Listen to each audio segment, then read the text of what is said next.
Oi galera, o que vocês fariam se uma presença maligna perseguisse vocês? Se quando você estivesse andando pela rua ou pela sua casa, você visse alguém te encarando e dando um sorriso totalmente esquisito pra você? É isso que acontece com a galera desse filme. Antes de começar o vídeo de fato, eu quero pedir para que você curta esse vídeo, se inscreva aqui no canal, caso ainda não seja inscrito, e compartilhe esse vídeo com alguém. A gente tá a caminho dos 1000 inscritos e eu ficaria muito feliz se isso acontecesse até o final do ano. Dito isso, vamos pro vídeo de fato. Janu! Aríssimo. Galera, essa é a premissa do filme Sorria, no original Smile, ser perseguido por um sorriso extremamente cabuloso. O filme foi lançado em 2022, ele foi dirigido e roteirizado por um cara chamado Parker Finn, e esse foi o primeiro longa dele. Esse filme custou 17 milhões de dólares para ser produzido e faturou 217 milhões, então assim, a empresa amou o resultado dele, e eles fizeram uma divulgação sensacional. Antes do filme estrear, eles começaram a mandar pessoas para aparecer em programas de televisão ao vivo e ficar dando aquele sorriso cabuloso para a câmera. Outra curiosidade é que esse filme não era para ter sido lançado no cinema, ele era para ter ido direto para os streamings, só que quando exibiram ele para um público teste, a recepção foi tão boa que eles acabaram mudando de ideia. Esses dias Sorria 2 foi lançado, e como Sorria 1 foi um sucesso, eu decidi fazer esse vídeo para te relembrar toda a história do filme, para quando você for assistir o Sorria 2, a história esteja fresca na tua mente. Olha que querido que eu sou, e você ainda não deu like nesse vídeo. Canalha! Então, o filme começa com uma mulher caída na cama, os olhos numa cor estranha, a boca aberta, dá a entender que, né, foi de arrasta pra cima. A câmera se move e a gente vê uma criança parada, observando a cena, e aí, barulho de telefone.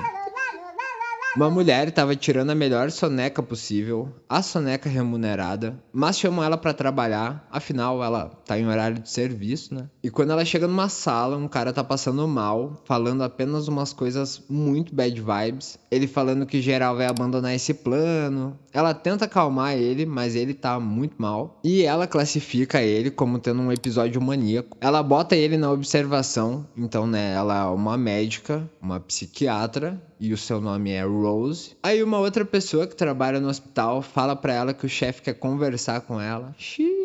E rola essa transição muito maneira aqui. E o chefe dela é o Kumar. Oi, Kumar, saudades, cara? Vamos fazer uma fumacinha depois. Pra quem não lembra, ele é um dos maconheiros do filme Harold and Kumar, que aqui no Brasil é Madrugada Muito Louca. Falei sobre o primeiro filme da franquia deles nesse vídeo aqui. E ele dá um esporro nela por ela ter transferido uma paciente que não tem dinheiro pra pagar. E ele fala pra ela: "Você tá pensando que isso aqui é o SUS? Não, Nanina, não. O que é barato aqui é arma e McDonald's." Aí o Kumar se dá conta de que a Rose tá lá desde a noite anterior e fala pra ela ir pra casa. Ela se arruma pra ir embora, ela sai da sala, mas o telefone toca na sala dela e ela volta pra atender. E aí já arruma mais coisa pra fazer. Essa mulher é viciada em trabalho, ou a cama dela é terrível, pra ela preferir a cadeira do consultório, né? Enfim, a enfermeira fala sobre a paciente que chegou, que é uma universitária que presenciou uma parada sinistra. Um professor dela cometeu o oposto de viver na frente dela, usando um martelo, e ela foi a única testemunha. E quando ela chega na sala, a guria tá muito assustada. O nome dela é Laura. E ela conta pra nossa protagonista que tá vendo umas coisas que ninguém vê, e que essa coisa se manifesta em pessoas diferentes, que às vezes são conhecidas, às vezes não, e que essa coisa que ela vê usa o rosto das pessoas como máscaras. A doutora pergunta se a Laura tá vendo aquilo agora, e ela fala que não, e conta o que ela vê, quando ela vê, que é um sorriso. Mas um sorriso muito assustador. E a doutora pensa: tadinha, endoidou. Mas a Laura fica de cara, porque ela sente que vai morrer, que ninguém tá acreditando nela. Ela para de olhar pra doutora. Quando ela olha pra doutora de novo, ela fica horrorizada. Ela cai pra trás, gritando muito. A doutora liga pra emergência, e quando ela olha pra onde a Laura caiu, a Laura não tá mais lá. Então o olhar dela percorre o resto da sala, e ela vê a Laura de pé, olhando fixamente para ela e sorrindo. E a Laura abre o próprio pescoço na frente da doutora, enquanto ela olha fixamente para a doutora e sorri. E enquanto ela tá caída, ela continua olhando para a doutora e sorrindo. E a doutora é que tá em choque agora, né, galera? Passou o trauma pra frente. Aí pá! Créditos iniciais. Quarta e a doutora tá sendo interrogada por 2 detetives. Ela conta pra eles o que rolou e a conclusão de um dos detetives é: ela era louca mesmo, hein? Caso encerrado, vamos embora. A preguiça de trabalhar desse mano, surpreendente. Tava louco pra ir comer uma rosquinha, certeza. Aí a doutora tá indo pra casa, muito bonito esses planos, inclusive, galera. Beleza, ela toma um banho, abre um vinho e quando a câmera vira, a Laura tá parada de pé e sorrindo. Galera, o arrepio que me deu nessa cena. Aí o namorado da Rose acende a luz, ela se assusta, deixa a taça que tava na mão dela cair. E o namorado dela é o trem-bala de The Boys. A Rose conta pra ele o que rolou. Aí eles saem pra jantar com a irmã dela e o marido da irmã dela. Só que a Rose, coitada, ela tá em outro planeta, né, galera? A irmã dela relembra que vai ter uma festa de aniversário do sobrinho da Rose e tira um sarro dela por ela ser médica e não ser podre de rica. O trem-bala defende ela, falando que ela trabalharia até de graça. E aqui é puro jantar de família, galera, só climão. Ela volta pra casa, dá comida pro gato, corta e ela já tá no trabalho de novo. Ela não consegue ficar longe. Um dos detetives volta pra falar com ela e eles já foram namorados, galera. Remember. Ele pede desculpa caso tenha sido estranho ele ter ido lá atender o chamado e que passou pra ver como ela tava depois de tudo que rolou. Ela fala que tá de boa, que ele não precisa ir lá ver como que ela tá não, e sai trabalhar. Coitado do detetive, né, galera? Ele já tinha o não, mas ele foi atrás da humilhação mesmo. Aí ela tá lá lendo a ficha do crime que a Laura presenciou. O telefone toca e é a irmã dela pedindo desculpas pela noite passada. A Rose pede desculpas também. E enquanto ela tá no telefone, ela olha pela janela e vê uma pessoa ao longe olhando na sua direção. Ela fica meio cabreira, mas volta ao trabalho pra ficar de boa. Quando ela passa por um quarto, um cara tá sentado na cama sorrindo. Ela passa pelo quarto e volta. É o cara que ela mandou ficar na observação lá no começo do filme, Carl. Ela entra no quarto e começa a conversar com ele, só que ele não responde ela. Aí ela chega perto. Galera, pelo amor de Deus, cara. Depois do que rolou com a Laura, se eu visse qualquer pessoa sorrindo desse jeito aqui, eu jamais chegaria perto. Ia ligar pra polícia na hora. Talvez ela não queira ter que ver o ex de novo, né? Aí ela tá na razão. Enfim, o Cal começa a falar aquelas coisas agradáveis que ele fala. Ela chama os enfermeiros pra conter ele, mas quando ela olha de novo, o Carl tava deitado de boinha na cama dele. Corta e ela tá levando mais um esporro do chefe, o Dr. Kumar. Ele olha pra ela e fala: olha, você passou certas coisas meio tensas. Melhor você ir pra casa, né? Vai lá descansar, tira uns dias de folga, bota a cabeça no lugar. E isso aqui, galera, é a morte pra um workaholic, né? Só que o Kumar é um maconheiro sensato e ele não arreda o pé. Ela vai ter que descansar sim. Tchau, vai lá, vai. E faz uma fumacinha que vai te ajudar a relaxar. E a doutora aqui tá à beira do colapso, galera. No caminho pra casa, ela passa pra comprar um presente pro sobrinho dela. Chegando em casa, ela começa a fazer um papel de presente, mas não termina, para pra beber mais um pouco e o alarme da casa dispara e ela quebra mais uma taça. Ela liga pra seguradora e caralho, essa ligação é muito tensa. Eu que não sou a Rose, tava com o cu na mão e de repente o telefone toca e o telefone não tava na mão dela, galera. E quando ela pega o telefone, é a seguradora de verdade. Aí ela liga pra polícia, que passa lá e checam a casa toda. O namorado dela chega lá quando a polícia tá indo embora. Ela chama o gato pra comer, mas o gato não aparece. Ela sai pra procurar o gato, mas o gato ainda não aparece. E de noite ela tem o mesmo pesadelo que ela teve lá no começo do filme. A mulher na cama e tudo mais. Aí como ela já acordou, ela aproveita pra ouvir o áudio do dia que a Laura fez o lance final dela lá no hospital. E enquanto ela tá tentando ouvir o áudio, a criatura aparece. E galera, eu quase caguei nas calças nessa cena aqui. O namorado dela aparece e ela tá segurando uma faca na mão.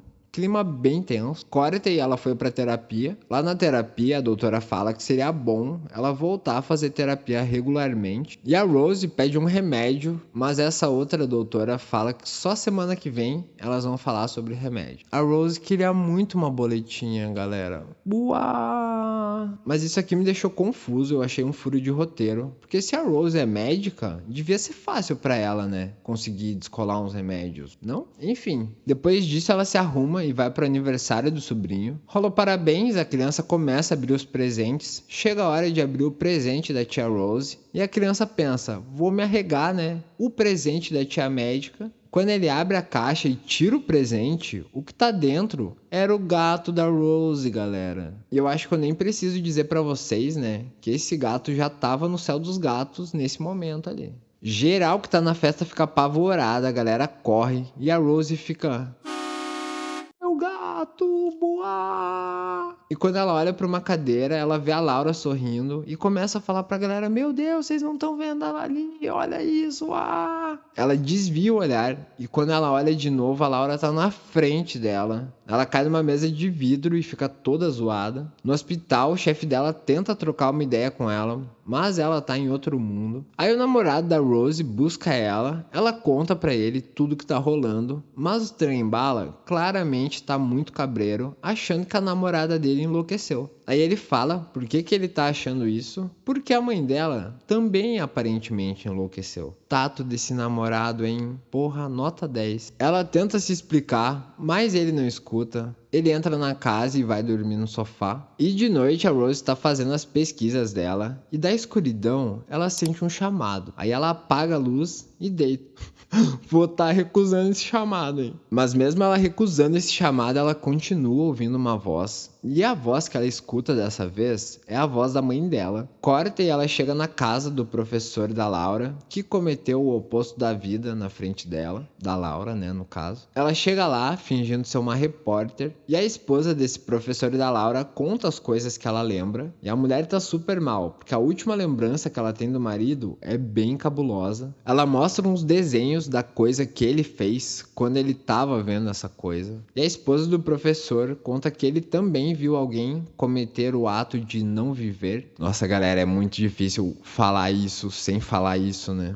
Maquiagem verbal. Aí ela percebe que a Rose ficou esquisita e pergunta que tipo de repórter ela é. E a Rose fala que o marido dela não era louco e que aquilo que rolou com ele agora estava rolando com ela. A mulher fica pistola com a Rose e expulsa ela de lá. A Rose chega na casa do ex dela, que também é um dos detetives, né? E pede ajuda para ele pesquisar sobre incidentes envolvendo o professor. E ele acha um que foi sobre uma mulher chamada Angela, que também cometeu o oposto de vida na frente do professor. Aí a Rose pede para ele pesquisar incidentes envolvendo essa mulher. E a Angela também foi testemunha de um oposto de viver. Aí a Rose entende tudo, galera. Ela diz que precisa ir embora, o detetive fica sem entender nada e ela pede um último favor, se ele tem uma impressora. Quando ela chega em casa, tá o noivo dela, o trem-bala e a terapeuta. Ele ligou pra ela porque ele tá muito preocupado com a Rose. A Rose fala umas verdades, que ele não apoia ela. Eles tretam, ela xinga geral e vai embora. Aí ela passa na casa da irmã dela, pede pra falar com a irmã. Ela tenta se explicar, mas a irmã também não quer saber. Porque, né, a Rose fez a irmã dela se tornar a esquisita do bairro. Imagina as vizinhas falando, você ficou sabendo lá? A fulana, a irmã dela, deu um gato morto pro sobrinho no aniversário. Porra, pega mal, né? E a irmã da Rose começa a chorar, porque aquilo é o mesmo que aconteceu com a mãe delas, segundo a irmã da Rose. E a Rose fala que nem tem como ela saber o que rolou com a mãe delas, porque quando rolou, ela não tava perto. E a irmã dela é mais velha, ela meio que fugiu de casa quando a mãe delas começou a falar esquisitices. Elas discutem, a Rose vai embora. Ela entra no carro e a irmã dela vem vindo. Quando ela percebe e chama pela irmã, não é a irmã dela que tá lá. E aqui ela fica... E o sobrinho dela vê essa cena da janela. Aí anoiteceu, a Rose tá comendo um hambúrguer. O telefone dela toca e é o detetive ex, que fala que pesquisou sobre os casos e que a ligação é gigantesca. São 20 casos e 19 atos de não existir. Ela pergunta por que não são 20 e ele diz que teve um cara que fugiu do padrão. Que esse homem matou uma pessoa aleatória 4 dias depois que ele viu alguém fazer o oposto de viver. Ela fala que precisa falar com esse cara e o detetive ex leva ela até lá. No caminho eles conversam e ela conta pra ele tudo que rolou. E esse detetive ex dela dá uma razão pra ela. Eles chegam na cadeia e trocam uma ideia com o cara que sobreviveu ao sorriso cabreiro. Ela pede pra ele contar como que ele escapou e etc. Ele diz que conta, mas que o detetive ex tem que sair da sala. Ele reclama, mas acaba saindo. E aí o cara conta que fez altas pesquisas para descobrir como se livrar daquela maldição e que a primeira pessoa que escapou foi um brasileiro. Menção brasileira, porra, vai, toca! E esse brasileiro conseguiu escapar porque ele matou o vizinho dele e acabou passando o sorriso cabreiro para a esposa do vizinho. E quando ela deixa escapar que ela tá com um sorriso cabreiro perseguindo ela, o cara que sobreviveu fica desesperado. Não, você não vai passar isso pra mim de novo, vai embora. Os guardas tiram ele de lá, ela e o detetive ex vão embora. Quando ela chega em casa, tá geral tentando falar com ela, a terapeuta, o namorado trem-bala, mas ela tá empenhada em tentar solucionar o caso. A terapeuta vai até a casa dela, ela abre a porta e a terapeuta fala: cara, se você não me provar que você não é uma ameaça, eu vou ter que te denunciar. Elas começam a conversar, o telefone toca, a Rose deixa tocar e a terapeuta dela pergunta: você não vai atender? Quando a Rose atende, quem estava ligando para ela era a terapeuta de verdade. E nisso, a cara dessa falsa terapeuta que tá na frente dela começa a abrir um largo sorriso. A coisa do sorriso barra terapeuta começa a ir pra cima da Rose. Corta e a Rose tá na frente do hospital, ela pega uma faca e entra lá dentro. A enfermeira fica: ué, mulher, você não tava de licença? Ela fala que foi pra pegar algo no escritório dela, só que ela vai até o quarto do Cal, o doidinho do começo do filme. Ele vê ela e fica apavorado, começa a gritar: eita desgraça!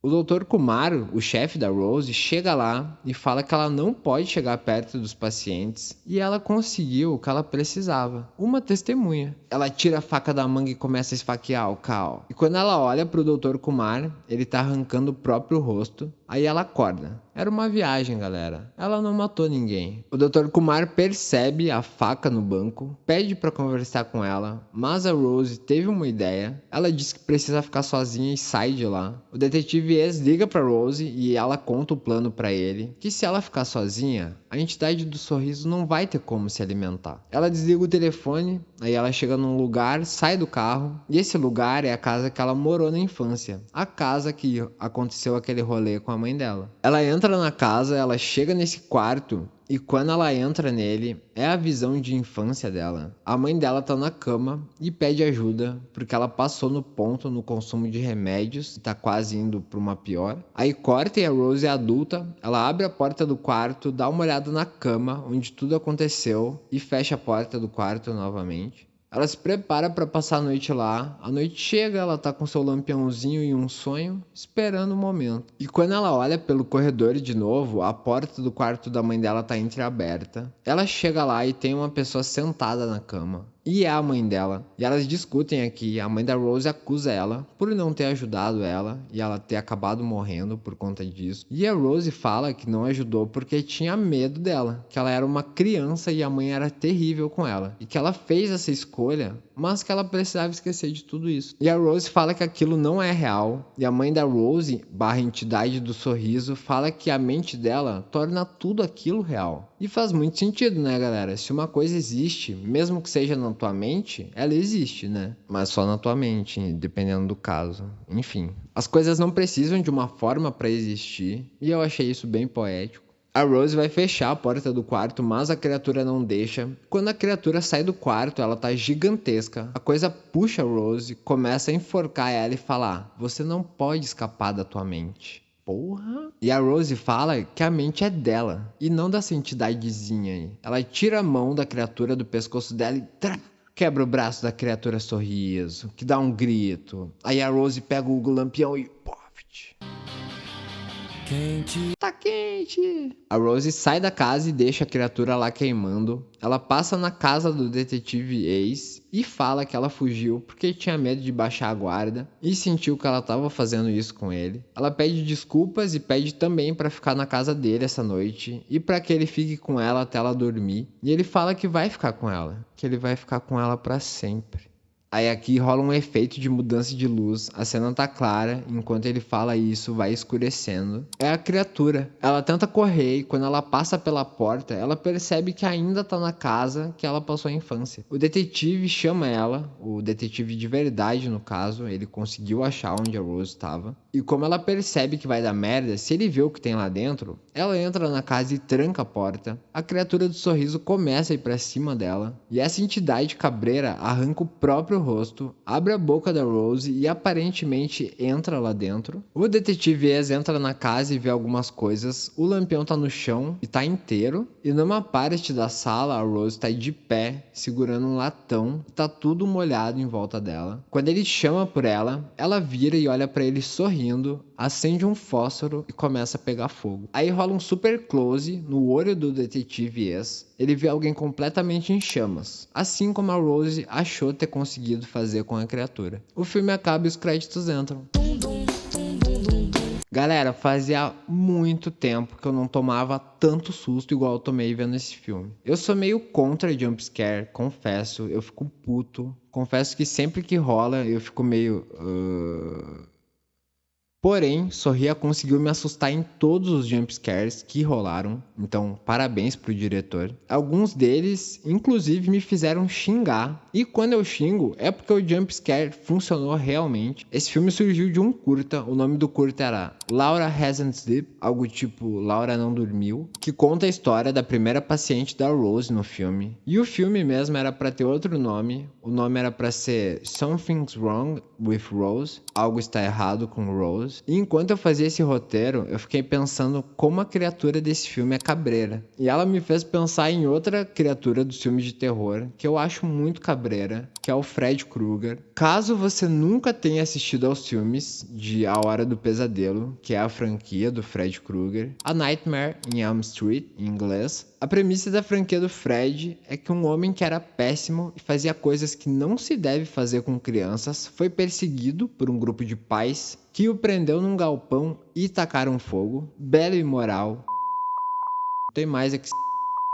Só que aí, sabe-se lá por qual motivo essa porra de pessoa volta como essa criatura cabreira que ataca pessoas em seus sonhos. Ele faz as vítimas quando elas estão dormindo, quando elas estão mais vulneráveis. E isso é muito cabreiro. É uma alegoria muito foda que condiz com o que esse maníaco fazia em vida. Ele é um covarde que só consegue agir contra pessoas indefesas. Crianças quando ele era vivo e agora pessoas dormindo depois que ele se tornou essa criatura. E eu acho essa construção do Fred Krueger muito boa. Faz total sentido ele ser o que ele é, porque ele era quem ele foi. Só que o Fred virou um personagem muito galhofa com o passar do tempo e as tentativas de deixar ele mais sério não funcionaram. E você deve estar pensando, Janu, o que o Fred tem a ver com a entidade de Sorria? E ele tem muito a ver, galera. A entidade de Sorria também é uma entidade covarde. Ela ataca a mente das pessoas. Imagina você ser perseguido por algo que só você consegue ver. Aí se você fala pra alguém o que tá rolando, a pessoa vai pensar, endoidou, coitado. Ambas as criaturas atacam as pessoas de forma que deixam elas quase sem defesas. A criatura do Sorria fala inclusive, né? Se tá na tua mente, existe sim. Eu achei muito foda a construção desse personagem, porque por a entidade ser covarde, ela também deixa as pessoas vulneráveis, atacando uma por vez. Ela não é igual, né, o Fred, por exemplo, que vai pulando simultaneamente de pessoas para pessoas. Não, ela foca em uma pessoa por vez. Eu vou arruinar a vida dessa pessoa até o final e aí eu vou passar para a próxima. E a outra coisa é que quando ele faz esse ataque, a principal técnica dele é afastar as pessoas próximas da vítima dele. Porque uma vez que a pessoa esteja completamente sozinha,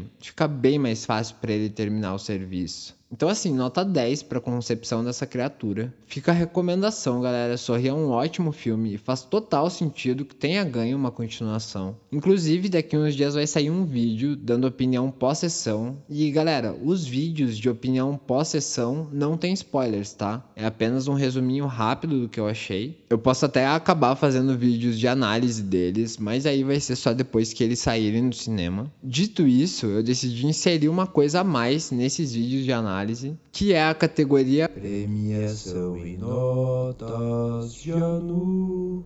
E eu começo com o melhor frame. Melhor frame, melhor frame, melhor frame. E eu achei esse frame aqui muito bonito, mas o frame que quase me fez cagar nas calças foi esse daqui. É muito legal a forma que o filme trabalha as cores. As pessoas possuídas pela entidade quase sempre estão numa cor diferente do resto do filme. E aí vem a categoria melhor transição.